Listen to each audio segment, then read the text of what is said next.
আসসালামু আলাইকুম দর্শক, কেমন আছেন? বুবলির খেলা শুরু হয়ে গেছে। খেলা হবে। আপনাদের মনে আছে কিনা জানি না। তাপস সাহেব, গান বাংলার তাপস সাহেব বুবলিকে নিয়ে একটা সিনেমা বানাতে চেয়েছিল। সেই সিনেমাটার নাম খেলা হবে। কিন্তু সেই খেলা বুবলি খেলতে পারে নাই। সেই খেলা হবে সিনেমার পরিচালক ছিল তানিম রহমান অংশু। কে এই তানিম রহমান অংশু? আপনারা নরডরাই সিনেমাটা দেখেছেন। অনেকগুলো জাতীয় চলচ্চিত্র পুরস্কার পেয়েছে। এই তানিম রহমান অংশুর সঙ্গে আমার দীর্ঘদিনের সখ্যতা। তার অনেকগুলো নাটকে আমি অভিনয় করেছি।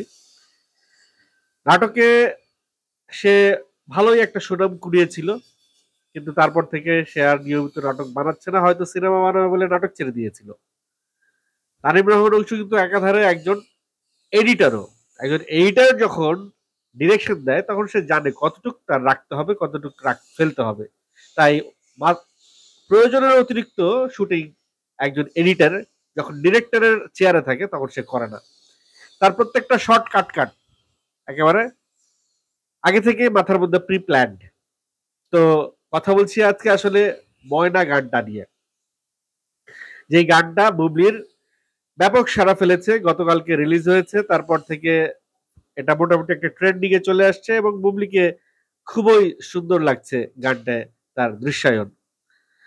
বুবলির সঙ্গে আরো অভিনয় করেছে শরফ আহমেদ জীবন, সঞ্জু সান, মোহাম্মদ শামীম এবং শান্তা জাহান নামে আর কয়েকজন শিল্পী। 5 মিনিটের এই গানে 1.5 মিনিট অভিনয়, অর্থাৎ এটাকে আমরা একটা আলেখ্য অনুষ্ঠান বলতে পারি। আগে বিটিভিতে এরকম অনুষ্ঠান হতো, একটু গান হতো, একটু অভিনয় হতো, একটু গান হতো, একটু অভিনয় হতো। অনেক ওই সময় হীরামন বলতো, অনেকে হীরামন নাটক বা আলেখ্য অনুষ্ঠান। যাই হোক, গানটা একটা গল্প আছে, ছোট্ট গল্প। গল্পটা নিয়ে আগে আপনাদের সঙ্গে কিছুক্ষণ কথা বলি। গল্পটা হচ্ছে একজন গ্যাংস্টারের খুব পছন্দের নায়িকা হচ্ছে বুবলি। সেই গ্যাংস্টার তার জামায় বুবলির পোস্টার ছেপে রাখে। বুবলিকে সে শয়নে স্বপনে কল্পনায় বাস্তবে সবসময় স্মরণ করে। বুবলির শুটিং সেট এসে একদিন চলে আসে এবং শুটিং সেটের সবাইকে সে অবরুদ্ধ করে রাখে এবং সেখানে সে বুবলির সঙ্গে দেখা করতে চায়। বুবলিকে ডাকা হয় এবং বুবলিও আসে। এসে একটা নৃত্য পরিবেশন করে। সেই নৃত্যটা গানের সঙ্গে পরিবেশন করে এবং সেই গানটা শোনা শেষ হওয়ার পরে পুলিশের এন্ট্রি হয় এবং পুলিশ সেই সেটেই সেই এত বড় একজন গ্যাংস্টারকে ধরতে সক্ষম হয়। কারণ গ্যাংস্টার ধরার জন্য নায়িকার কাছে গিয়ে ধরার চাইতে মোক্ষম জায়গা আর কোথায় বলেন? কারণ এই গ্যাংস্টারের সবচাইতে প্রিয় নায়িকা বুবলি, যেখানে গ্যাংস্টার তো সেখানেই থাকবে। তাই পুলিশ সেই সূত্র ধরে গ্যাংস্টারকে বুবলির কাছ থেকে অ্যারেস্ট করে নিয়ে যায়। এই ছিল গানের গল্প। তারপরে গানটা খুবই শ্রুতিমধুর একটি ছন্দ মিলিয়ে সুন্দর একটি লিরিক লিখেছে আসিফ আকবর। আসিফ আকবর প্রণাম। লিরিক লিখেছেন ভিএফএক্স, সুন্দর হয়েছে। এর মধ্যে আবার কালারটা তানিম রহমান অংশু নিজেই করেছেন। কনসেপ্ট ডিরেকশন তানিম রহমান অংশুর। এবং লিরিসিস্ট কোথায় কোথায়, আমি সবসময় গানের টাইটেলটা খেয়াল করি, কে কে কাজ করছে। পিউ খান এই গানের কস্টিউম ডিজাইনার। বুবলির যে কস্টিউমটা করেছে, সারা আহমেদ জীবনের যে কস্টিউমটা করেছে, মোটামুটি কস্টিউমে খুব ভালোই লেগেছে। তবে বুবলির যে লাল রঙের ড্রেসটা পরেছে গানের ফার্স্ট হাফে, সেই ড্রেসটা কিন্তু একটু মাত্রাতিরিক্ত মোটা লাগছিল বুবলিকে। তো আমাকে একজন কস্টিউম ডিজাইনার পরে জানালো যে এই ড্রেসের উপরে গোলাপ ফুলের বিষয়টা এত বেশি, এত পুরু, যে এই ড্রেসটা যেই পরবে তারে খুব মোটা লাগবে। এই কারণে বুবলির উপরের পাটটা খুব মোটা, নিচের পাটটা চিকন, একটু বেঢপই লেগেছে, কিন্তু খারাপ লাগেনি। গানটা আমার কাছে খুবই ভালো লেগেছে। আচ্ছা, লিরিসিস্ট কে খুঁজছিলাম। লিরিসিস্ট এর নামটা যে কোন জায়গায় রেখেছে, হ্যাঁ পেয়েছি। আসিফ ইকবাল, আমি আসিফ আকবর বলছিলাম। আসিফ ইকবাল বাংলাদেশের অনেক বিখ্যাত বিখ্যাত গানের সে লিরিক্স লিখেছেন এবং গানের কথাগুলো কিন্তু খুবই কমন এবং শুনতে খারাপ লাগে না। কিন্তু সোনা দানা গয়না কিচ্ছু আমার চাই না, তোমার মনে এন্ট্রি নেব, মন ধরেছে বায়না। কাছে এসে শুনে যাও না, লাভ ইউ বলে মনের ময়না, লাভ ইউ বলে মনের ময়না, সাধের ময়না। আমার হবে তুমি আর তোমার হব আমি, ভালোবেসে আসলে কাছে করবো যে পাগলামি। হীরামতি পান্না, কিচ্ছু আমার চাই না, তোমার মনে এন্ট্রি নিব, মন ধরেছে বায়না। কাছে এসে শুনে যাও না, লাভ ইউ বলে মনের ময়না, লাভ ইউ বলে সাধের ময়না। আগুন লাগাইয়া বুকে কই পালালি, নেবে না আগুন, প্রেমেতে জ্বলি, মায়াবী চোখ দিয়ে করলি জাদু, আকাশ মাঝে ঝলকে ওঠে প্রেমের বিজলি। এটা অবশ্য জীবনের কণ্ঠে। হোক না কানাকানি, হোক না জানাজানি, মুখে মুখে ছড়াক না আমাদের প্রেম কাহানি।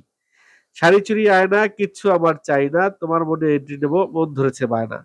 কাছে এসে শুনে যাও না, লাভ ইউ বলে মনের ময়না, লাভ ইউ বলে সাধের ময়না। সুন্দর একটি লিরিক্স। সবচেয়ে বড় কথা, এই ঈদে বুবলির কিন্তু কিছু করার ছিল না। বুবলির একটা সিনেমা এসেছিল, সিনেমাটা খুব একটা ওয়ার্ক করতে পারে নাই। তার উপরে দেয়ালের দেশের পর থেকে বুবলির আলোচনায় নাই। সবকিছু মিলিয়ে বুবলির এই গানটা কিন্তু ব্যাপক একটা সমাদৃত করলো বুবলিকে। বুবলি আবার ফের আলোচনায় চলে আসলো। এবং এই গানটার বাজেট নিয়ে যদি একটু কথা বলি, এই গানের যে বাজেট খরচ করা হয়েছে সেই বাজেটের সঙ্গে আরো এই গানের বাজেটের 2 গুণ অ্যাড করলে আর একটা সিনেমা হয়ে যায়। তার মানে পরিচালক মহোদয় এই গানটার মাধ্যমে তার সিনেমার একটা পূর্বাভাস দিল কিনা আমি বুঝতে পারছি না, যে তার সিনেমাটা এরকম হইতে পারে। কারণ গানের 5 মিনিটের গানের 1.5 মিনিটই সে অভিনয় কমেডি প্যাটার্নের অ্যাক্টিং অংশ রেখেছে। তো তার বুবলিকে নিয়ে সে যেহেতু একটা সিনেমা বানাবার চেষ্টায় ছিল, বুবলির সঙ্গে তার অবশ্যই অনেক কথা হয়েছে, একটা সম্পর্ক হয়েছে। সেই সম্পর্কের জায়গা থেকে বুবলিকে আবার এই গানে কাস্ট করা কিনা যায় না, কিন্তু এই গানের মাধ্যমে বুবলির সঙ্গে তার একটা কাজ কিন্তু হয়ে গেল। একটা মিউজিক ভিডিও সে বানালো।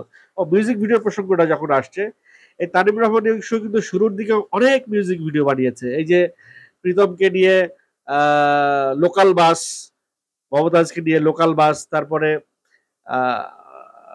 বিডারের ঝুম, অনেক অনেক হিট হিট মিউজিক ভিডিও সে বানিয়েছে। এবং তার মিউজিক ভিডিওর একটা আলাদা স্ট্যান্ডার্ড আছে। বাংলাদেশের মিউজিক ভিডিওর চেহারাটাই কিন্তু তানিম রহমান অংশু চেঞ্জ করে দিয়েছে।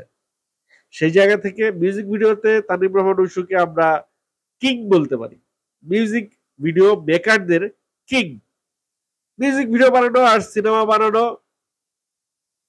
দুটা ডিফারেন্ট প্যাটার্ন, দুটা ডিফারেন্ট কাজ হলো। নির্মাণ তো নির্মাণই। তিনি এর আগে একটা ভূতের সিনেমা বানিয়েছিল, সম্ভবত স্বপ্নবাড়ি বা এই টাইপের কিছু। সেই আনিসুর রহমান মিলন আর নয়শোবাকে নিয়ে একটা ভৌতিক সিনেমা বানিয়েছিলেন। ভৌতিক প্যাটার্নের কাজগুলো সে খুব ভালো করে।